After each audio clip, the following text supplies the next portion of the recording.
Morning student. BEd first year में अधिगम और शिक्षण जो हमारा प्रश्न पत्र है उसके अंतर्गत हम अधिगम के सिद्धांत उपागमों के बारे में अध्ययन कर रहे थे। आज का हमारा जो हमने कल चालू किया था व्यवहारवाद, अधिगम के उपागम कितने हैं, जो 4 कैटेगरी में उनको बांटा गया है, वो मैंने आपको कल जो है बता दिया था। आज का जो हमारा टॉपिक है वो है अधिगम के जो उपागम है उसमें व्यवहारवाद। व्यवहारवाद क्या है? तो व्यवहारवाद जो है मानव और पशुओं के व्यवहार का मनोवैज्ञानिक साइकोलॉजिकल तरीके से अध्ययन करने पर बल देता है और इसके प्रवर्तक जो है जॉन वॉटसन को माना गया है व्यवहारवादी, और उन्होंने 1878 में व्यवहार सिद्धांत दिया था। आज का हमारा जो टॉपिक है वो है व्यवहारवाद के नियम। व्यवहारवाद के नियम कि व्यवहारवाद के जो कौन कौन से नियम हैं। व्यवहारवाद के नियम जो है कि व्यवहारवादी जो है मानव और पशु के व्यवहार पर बल देते हैं। व्यवहारवाद के अनुसार मनोविज्ञान का उद्देश्य मानव तथा पशुओं के व्यवहार का अध्ययन करना। व्यवहारवाद के अनुसार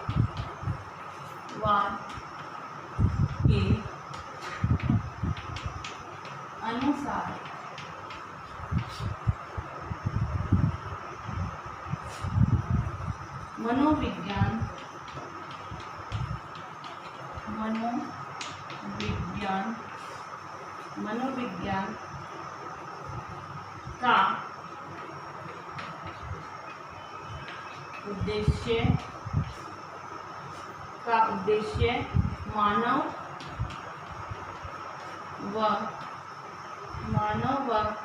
उद्देश्य मानव व पशुओं के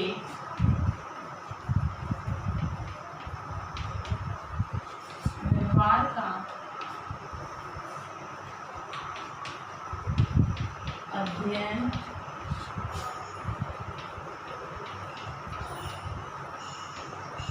करना है। कि मानव और पशुओं के व्यवहार का अध्ययन करना व्यवहारवाद कहलाता है। अब ये अध्ययन करने की जो है विधि कौन सी है, किस प्रकार से जो है इनके व्यवहार का अध्ययन किया जाता है। व्यवहारवाद के अनुसार मनोविज्ञान का अध्ययन व्यवहारवाद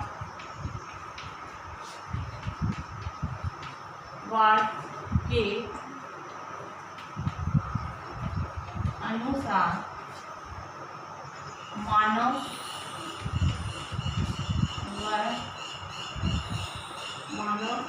के अनुसार व्यवहारवाद के अनुसार मनोविज्ञान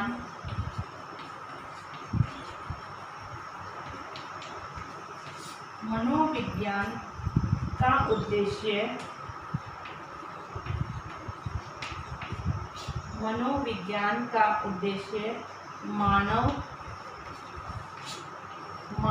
तथा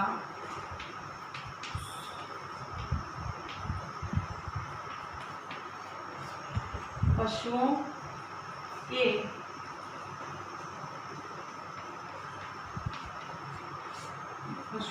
व्यवहार का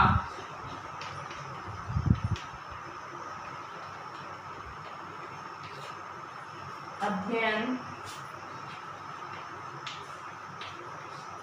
करना है।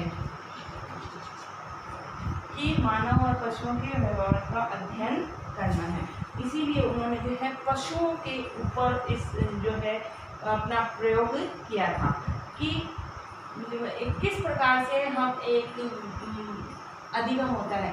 तो उन्होंने व्यवहारवादियों ने जो है पशुओं पे जो है अध्ययन करके प्रयोग करके ये सिद्ध करा कि किस प्रकार से सीखने की प्रक्रिया जो है निरंतर चलती है। अब है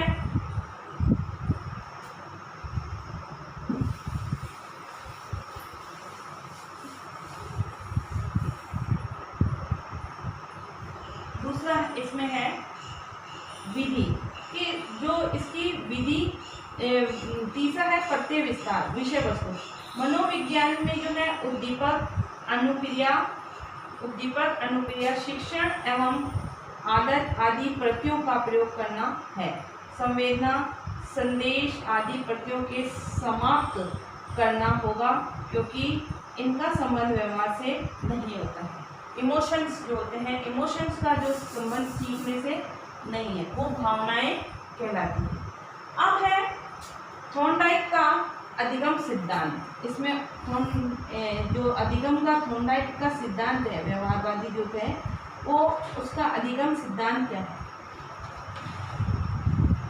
थॉर्नडाइक का अधिगम सिद्धांत, थॉर्नडाइक का अधिगम सिद्धांत। थॉर्नडाइक का अधिगम सिद्धांत में लिखें, थॉर्नडाइक का संबंधवाद है। थॉर्नडाइक का पहला है थॉर्नडाइक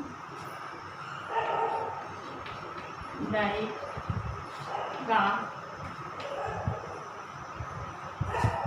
सिद्धांत संबंधवाद है।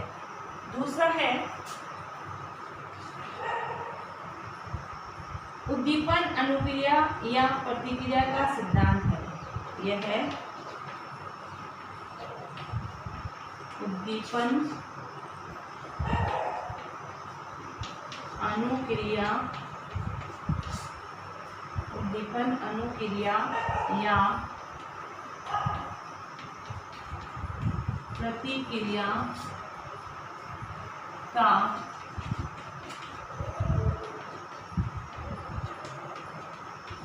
सिद्धांत है।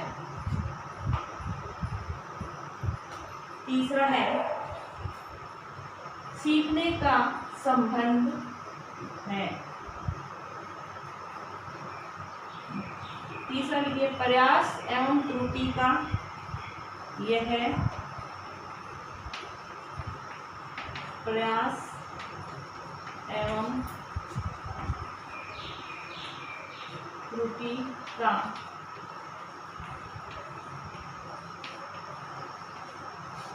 सिद्धांत है।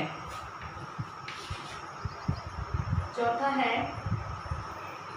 हर्ष एवं दुख, यह है हर्ष एवं दुख का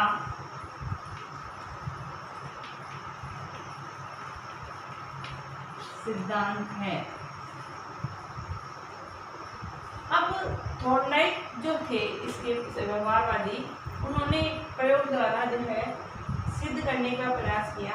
तो उन्होंने जो है एक भूखी बिल्ली पर जो है इसका प्रयोग किया था, और उस प्रयोग के द्वारा उन्होंने सिद्ध करने का प्रयास किया था कि सीखने की प्रक्रिया जो है किस प्रकार से चलती है। तो थॉर्नडाइक का उद्दीपन अनुक्रिया का सिद्धांत अधिगम के क्षेत्र में महत्वपूर्ण सिद्धांत है। थॉर्नडाइक का मानना था कि प्रत्येक अनुक्रिया के पीछे उद्दीपन अर्थात जिज्ञासा होती है। बिना जिज्ञासा, बिना उद्दीपन के हम किसी भी कार्य को नहीं करते। हमारे अंदर एक प्रेरणा जब हमारी जागृत होती है तो हम उस काम को करने का प्रयास करते हैं, चाहे कितनी भी बाधाएं उसमें क्यों नहीं आए। बाधाओं के आने से हम कुछ नया सीखने का प्रयास करते हैं, कुछ नए चीज़ हम सीखते हैं। तो कार्य के अंदर बाधाओं का आना या जीवन के अंदर बाधाओं का आना भी अधिगम ही होता है, जिसके द्वारा हम नई बातों को सीखने समझने का प्रयास करते हैं। ठीक है, तो थॉर्नडाइक का कहना है कि बिना उद्दीपन की जो है अनुक्रिया नहीं होती, या बिना जिज्ञासा के कोई भी अनुक्रिया नहीं होती है। सीखने की परिस्थिति में अनेक तत्व होते हैं। सम्मिलित किया जाता है। सीखने की परिस्थिति में अनेक तत्व हैं। ये तत्व मिलकर उत्तेजक का कार्य करते हैं। ये उत्तेजक या उद्दीपन मनुष्य पर अपना प्रभाव डालते हैं। ये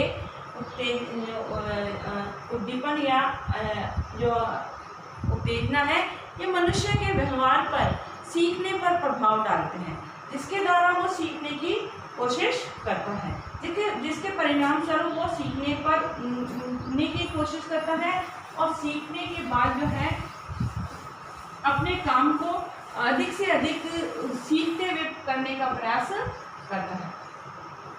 तो इसमें आप लिखो व्यवहार